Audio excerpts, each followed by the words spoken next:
jika setelah Ramadan masih tersisa sifat angkuh, sombongnya kita, maka bisa dipastikan hidayah Allah tidak akan pernah sampai kepada kita. Karena hidayah Allah itu hanya akan sampai pada orang-orang yang di dalam hatinya tidak ada kesombongan. Dalam bentuk apapun.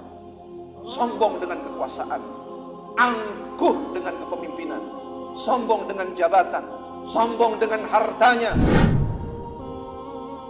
Ini gambaran yang tidak bisa kita elakkan dalam kehidupan kita. Orang rame-rame, baik secara halus, baik secara kasar, terang-terangan mau sembunyi-sembunyi di negeri yang katanya mayoritas muslim. Mereka menolak agama Islam. Mereka membuat syubhat, keraguan-raguan di tengah umat Islam.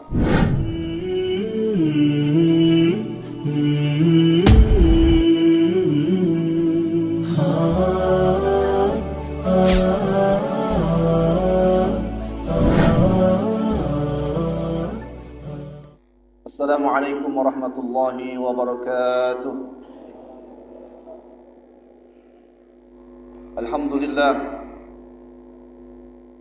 Alhamdulillahilladzi ja'ala Ramadhana syahrul siyam wa syahrul mubarakah. Alhamdulillah alladzi anzala as-sakinata fi qulubil mu'minin liyazdadu imanan ma'a imanihim. Walillahi junudus samawati wal ardi wa kana Allahu 'aliman hakima. Asyhadu an la ilaha illallah wahdahu la syarika lah. Wa asyhadu anna Muhammadan 'abduhu wa rasuluhu la nabiyya ba'dahu. Allahumma fassalli wa sallim ala nabiyyina Muhammadin sallallahu alaihi wasallam wa ala alihi wa sahbihi wa man tabi'ahum bi ihsanin ila yaumiddin. Ballaghatir risalah وأدى الأمانة ونصح الأمة وجاهدوا في الله حقا جهادا أرسله بالحق بشيرا ونذيرا أما بعد فيا عباد الله أوصيني وإياكم بتقوى الله فقد فاز المتقون اتقوا الله حق تقاته ولا تموتن إلا وأنتم مسلمون. أما بعد الله أكبر الله أكبر الله أكبر ولله الحمد. Hadirin ma'asyiral muslimin, sidang Id yang sama-sama dirahmati dan dimuliakan Allah. Kalimat takbir, tasbih dan tahmid berkumandang di seluruh penjuru dunia, memantul melalui tebing yang curam, berkelana menembus lapisan ozon. Nadanya lepas-lepas laksana disulam dengan renda emas untuk memperindah tempat sujud seorang hamba, melepaskan kerinduan kepada Sang Khalik. Allahu Akbar. Maka pada pagi hari yang berbahagia ini, di hari raya Id, hari di mana Nabi sallallahu alaihi wasallam memerintahkan kepada kita untuk bersukacita. Hari di mana Nabi memerintahkan kepada kita untuk makan dan minum, berbahagia. Tidak ada hukum yang lebih tinggi di hadapan Allah yang pantas kita amalkan dan kita tegakkan kecuali hukum Allah. Di pagi hari nan indah lagi mulia ini, kita serahkan wajah kita, ketaatan kita, ibadah kita, siam kita hanya untuk Allah. Inna salati wa nusuki wa mahyaya wa mamati lillahi rabbil alamin. Allahu Akbar, Allahu Akbar, Allahu Akbar, walillahil hamd. 30 hari telah berlalu, Ramadan telah pergi meninggalkan kita. Hari-hari yang penuh dengan kesyahduan, hari-hari yang begitu mudahnya kita menjalankan ibadah kepada Allah Subhanahu wa taala. Hari-hari yang begitu ringannya kita membuka lembar demi lembar bacaan ayat suci Al-Qur'an. Hari-hari di mana kita kuat berlama-lama berdiri menghadap Allah di malam hari, Hari-hari di mana ringannya tangan kita membantu bersedekah, menolong orang lain. Kini hari-hari itu telah pergi meninggalkan kita. Masih tersisa desir angin kekhusyuan jiwa kita. Saat ini banyak di antara kita yang mungkin menyesali atas kelalaian dan kelemahan kita ketika kita menjalani hari-hari di Ramadan. Ramadan disebut sebagai Rabiul Mukminin, musim seminya orang-orang beriman. Mudah sekali iman kita begitu naik sangat cepat di bulan Ramadan. Maka kata para ulama,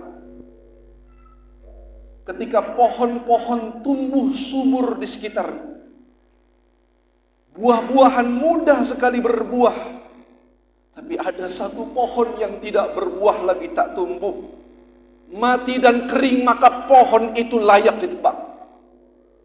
Begitupun Ramadan.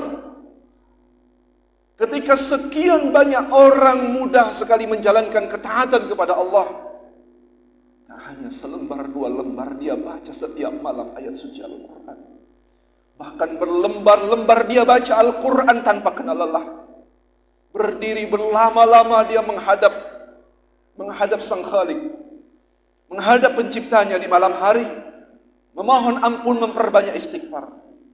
Maka ketika banyak manusia, orang-orang yang beriman mudah menjalankan ketaatan, ada satu manusia yang tidak tunduk taat di bulan Ramadan, maka manusia itu layak ditebang imannya. Karena sesungguhnya dia telah mati sebelum mati. Dia bagaikan bangkai yang berjalan. Awaman kana mayyitun fa ahyaynahu wa ja'alna lahu nuran yamsi bihi finnas. Apakah sama orang yang Allah hidupkan hatinya, yang kemudian dengannya Allah berikan cahaya, yang dengan cahaya itu dia mampu berjalan di tengah manusia. Kama mathala fi zulumati laisa bi khariji minha. Apakah sama dengan manusia yang berada dalam gelap pekat, dia berjalan tak tentu arah. Laisa bi khariji minha, kata Allah. Tidak sama manusia itu. Ibnu Abbas menjelaskan makna ayat itu. Makna yang pertama, orang yang diberi nur cahaya itu adalah Umar ibn Khattab. Makna yang kedua, orang yang diberikan kegelapan jalannya adalah Abu Jahal. Inilah gambaran ayat ini.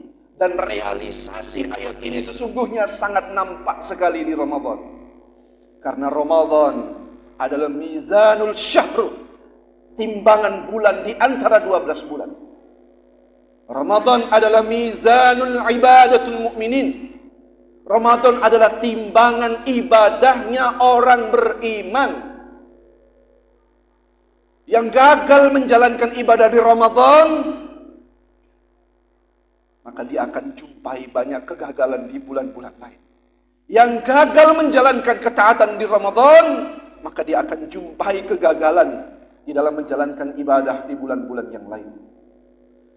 Dan yang gagal mendapatkan ampunan dari Allah di bulan Ramadan, di saat Allah membentangkan maghfirahnya seluas-luasnya, seluas langit dan bumi bahkan lebih, di bulan Ramadan, maka dia akan sangat sulit sekali mendapatkan ampunan Allah di luar Ramadan. Tanda bahwa amal-amal Ramadan kita diterima di sisi Allah Subhanahu wa taala itu terletak pada perasaan khawatir kalau amal kita di Ramadan tidak diterima di sisi Allah Subhanahu wa taala.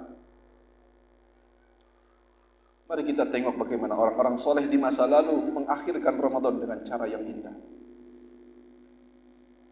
Ali bin Abi Thalib radhiyallahu anhu, Abdullah bin Abbas radhiyallahu anhu, bukan di penghujung Ramadan, di malam hari raya, mereka berdiri di depan Masjid Nabawi sambil mengatakan man hadzal maqbul fanuhanni. Siapa di antara kalian yang sudah terjamin amalnya diterima di sisi Allah, kemari kalian biar aku ucapkan selamat.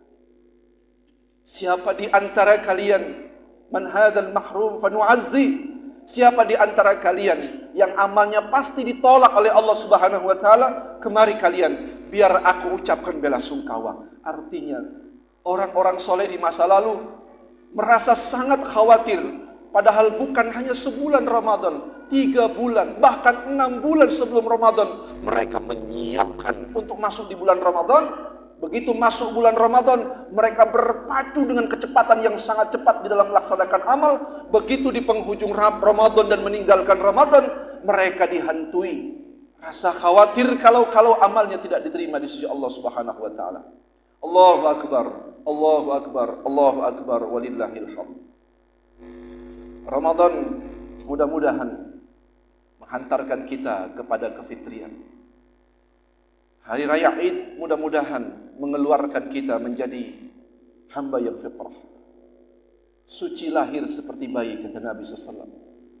Karena hakikat daripada bayi itu, kata para ulama, tak ada bayi yang menyimpan rasa dendam pada orang lain. Tak ada bayi yang lama-lama bermarah-marah pada orang lain. Tak ada bayi yang menyiapkan untuk membalaskan kekesalannya pada orang lain. Maka Idul Fitri bermakna kita kembali kepada fitrah secara zahir maupun batin. Artinya kembali disucikan jiwa kita seperti bayi yang baru dilahirkan. Setelah kita berjibaku berjuang selama 30 hari kita melaksanakan amal-amal di bulan Ramadan, maka di Ramadan mudah-mudahan Allah hapuskan segala dosa-dosa kita. Allahu akbar, Allahu akbar, Allahu akbar, walillahil hamd. Ma'asyiral muslimin, a'adzani Allah wa iyyakum. Apabila agama Islam ini hilang dan mundur dari panggung kehidupan, maka bisa dipastikan segala sesuatunya tidak akan berada pada tempatnya. Ramadan 30 hari kita dididik untuk menjadi manusia yang bertakwa. Yang kedua, Ramadan mendidik kita la'allakum tashkurun di ayat surah Al-Baqarah 185. Yang ketiga, Ramadan mendidik kita di Al-Baqarah 186. La'allahum yarshudun. Agar kita keluar dari Ramadan memperoleh petunjuk hidayah dari Allah Subhanahu wa taala. La'allahum yarshudun itu bermakna hidayah Allah. Petunjuk Allah, aturan Allah. Allah, pendampingan Allah dalam kehidupan seorang mukmin. Jika setelah Ramadan masih tersisa sifat angkuh, sombongnya kita, maka bisa dipastikan hidayah Allah tidak akan pernah sampai kepada kita. Karena hidayah Allah itu hanya akan sampai pada orang-orang yang di dalam hatinya tidak ada kesombongan. Dalam bentuk apapun. Sombong dengan kekuasaan, angkuh dengan kepemimpinan, sombong dengan jabatan, sombong dengan hartanya, sombong dengan kedudukannya, maka bisa dipastikan keluar dari Ramadan tak ada secercah hidayah di dalam hatinya. Inna dina indallahil Islam. Sesungguhnya agama yang paling diridhai oleh Allah adalah agama Islam. Agama Islam telah menghantarkan manusia-manusia yang terhina, manusia-manusia yang berada dalam lembah kejahilan, manusia yang ketika mereka beribadah di alam semesta ini mereka tidak mengerti bagaimana cara ibadah. Zaid bin Amr, orang yang hidup sebelum Nabi SAW diutus, yang anti terhadap penyembahan berhala, tetapi tetap saja mereka tidak tahu bagaimana cara beribadah kepada Allah. Satu kali Zaid bin Amr berdiri di depan Ka'bah sambil mengatakan, wahai Tuhan pencipta alam, sesungguhnya aku tahu bahwa Engkau ada, tapi aku tidak tahu bagaimana cara beribadah kepadamu, dan aku tidak mengerti bagaimana sujud kepadamu. Begitulah gambaran masyarakat Arab ketika agama Islam belum diturunkan. Islam belum hadir di panggung kehidupan saat itu. Bahkan Nabi SAW mengatakan, Innallaha nazzara ila sukanil alam famaqatahum. Sesungguhnya Allah memandang penduduk alam ini dalam keadaan murka. Arabahum, khususnya penduduk Arab, wa ajamahum, dan non-Arab, illa baqaya min ahli kitab, kecuali hanya sedikit dari kalangan ahli kitab. Begitulah gambaran masyarakat dunia saat itu ketika agama Islam belum berada di panggung kehidupan. Nabi yang rahmatan lil alamin yang belum diutus. Tapi hari ini ketika agama Islam sudah ada di panggung kehidupan bumi, Nabi yang diutus sebagai pembawa rahmat di semesta alam ini telah diutus. Kita berada di sebuah dimensi zaman yang menurut Syekh Muhammad Qutb di dalam kitab Jahiliyah Qarnil Isrin, walaupun zaman jahiliyah itu telah habis terkikis, tapi sisa-sisa peninggalan jahiliyah hari ini yang disebut sebagai jahiliyah modern bahkan lebih parah daripada jahiliyah Arab.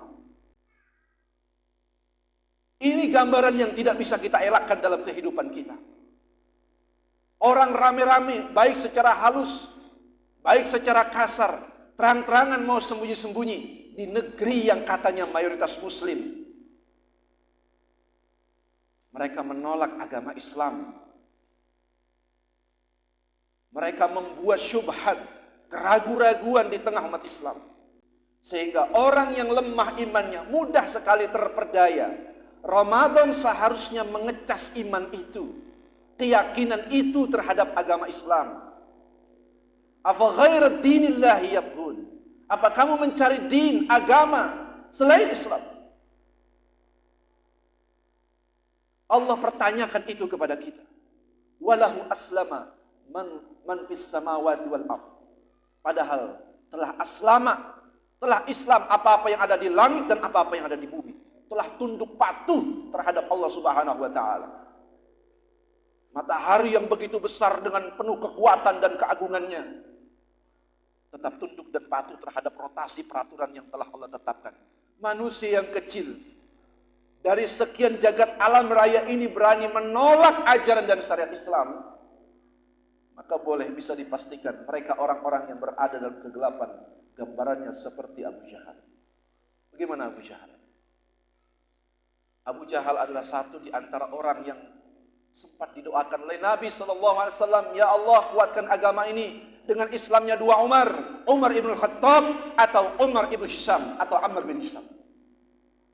Tapi yang sampai kepada Allah, doa Rasulullah SAW, doa yang begitu suci itu yang sampai kepada Allah adalah Umar ibn Khattab. Masuk Islamnya Umar ibn Khattab. Mengapa?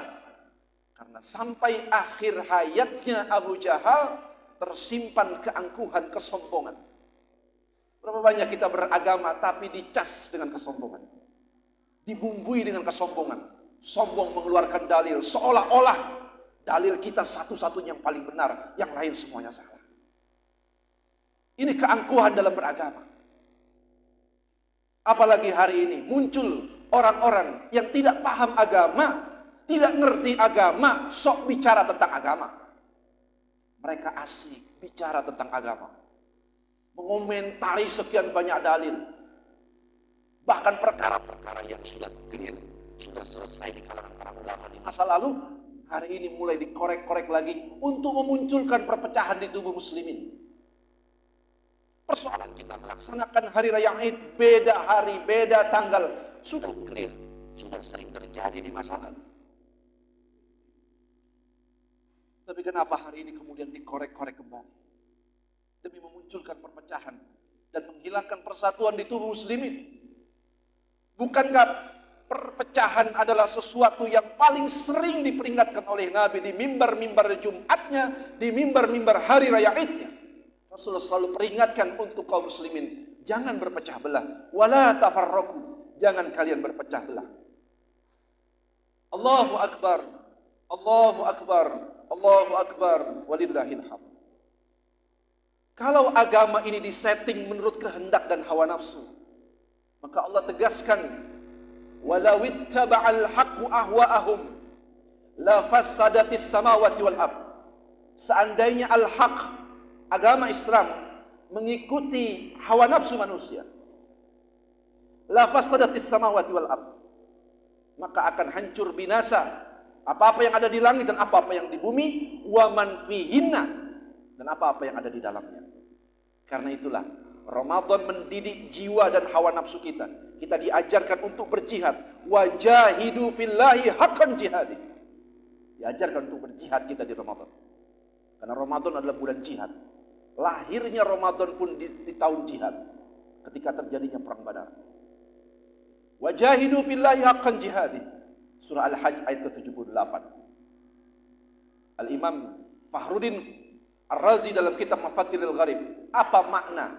Ditanya oleh murid-muridnya, apa makna Haqqan jihadi, jihad yang sebenar-benarnya. Al-jihadun nafs, jihad menaklukkan hawa nafsu kita. Karena untuk jihad yang besar tidak akan mungkin terjadi manakala muslimin belum berada pada posisi mampu menaklukkan hawa nafsunya. Nabi SAW mengatakan, likulli syai'in, setiap amal ibadah ada zakatnya. Wa zakatul jasad, dan zakatnya jasad itu as-saum, dengan puasa. As-saum nisfus sabr. Puasa itu adalah separuh kesabaran. Kata para ulama, apa makna separuh kesabaran? Di dalam diri manusia ada kekuatan. Ada kekuatan syahwat yang itu ada juga pada hewan. Yang kedua, ada kekuatan emosi, itu ada pada hewan buas atau binatang buas. Dan yang ketiga, ada kekuatan ruh yang itu ada pada malaikat. Apabila kekuatan ruh mampu mengalahkan dua kekuatan itu yang disebut dengan nisfus sabr, separuh dari kesabaran. Dan Ramadan mendidik itu semua, supaya kita menjadi manusia-manusia yang sabar. Sabar dalam menaklukkan hawa nafsu, sabar dalam menjalankan ketaatan, sabar dalam meninggalkan maksiat kepada Allah Subhanahu wa taala. Dan ruang itu terjadi sangat intensif. Allah menggiring, memposisikan muslimin di bulan Ramadan. Kita sabar melihat segala kekacauan yang terjadi di sekitar kita di Ramadan. Kita sabar ketika melihat orang-orang berbuat maksiat di sekitar kita. Maka itu semua pendidikan dari Allah Subhanahu wa taala, karena tak mungkin orang yang tidak sabar menaklukkan hawa nafsunya mampu mengalahkan musuhnya. Mari sama-sama di hari raya Id ini kita mohon kepada Allah agar ketakwaan kita menjadi sempurna dengan ibadah Id ini. Karena sesungguhnya tidak ada amalan yang diterima kecuali atas dasar takwa. Innama yataqabbalallahu minal muttaqin. Sesungguhnya amal yang diterima di sisi Allah hanyalah yang didasarkan ketakwaan kepada Allah. Maka mudah-mudahan Allah Subhanahu wa taala menerima seluruh amal kita di bulan Ramadan tahun ini. Dan mudah-mudahan pula Allah sampaikan kita di Ramadan yang akan datang. Karena banyak di antara saudara-saudara kita, jangankan tahun yang akan datang, tahun ini pun mereka tidak disampaikan. Hari ini yang kita sholat berhari raya, menjalankan ibadah Ramadan dengan penuh dengan kekhusyuan dan ketenangan, kita tak pernah tahu di tahun yang akan datang. Boleh jadi kulit-kulit kita telah terkelupas di dalam tanah.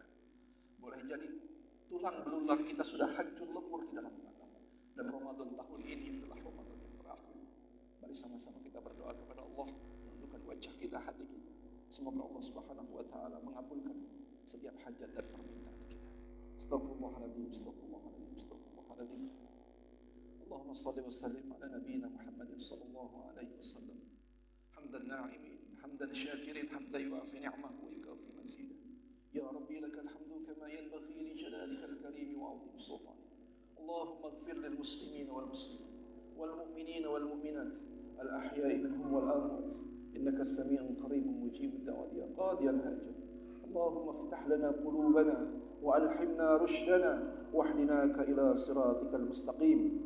Allahumma a'inni ala dhikrika wa syukrika wa husni ibadatik. Allahumma a'izzal islam wal muslimin. Allahumma a'izzal islam wal muslimin. Allahumma a'izzal islam wal muslimin. Wansuril muslimina fi Filistin. Wansuril muslimina fi Filistin. Wansuril muslimina fi Filistin. وانصر المسلمين في كل مكان وكل الزمان خصوصا المسلمين في إندونيسيا. الله يا رب العالمين ربنا أفرغ علينا الصبر وثبت أقدامنا وانصرنا على القوم الكافرين. رب اغفر لي ولوالدي وارحمهما كما ربونا الصغار. ربنا هب لنا من أزواجنا وذريتنا قرة أعين واجعلنا للمتقين إماما. اللهم أنت ربي لا إله إلا أنت خلقتني وأنا عبدك وأنا على عهدك ووعدك ما استطعت. أعوذ بك من شر ما صنعت وأبوء لك بنعمتك علي وأبوء بذنبي فاغفر لي فإنه لا يغفر الذنوب إلا أنت. ربنا آتنا في الدنيا حسنة وفي الآخرة حسنة وقنا عذاب النار. سبحان رب العزة عما يصفون والسلام على المرسلين والحمد لله رب العالمين. عباد الله إن الله يأمر بالعدل والإحسان وإيتاء ذي القربى وينهى عن الفحشاء والمنكر والبغي يعظكم لعلكم تذكرون فاذكروا الله يذكركم ولذكر الله أكبر. السلام عليكم ورحمة الله وبركاته.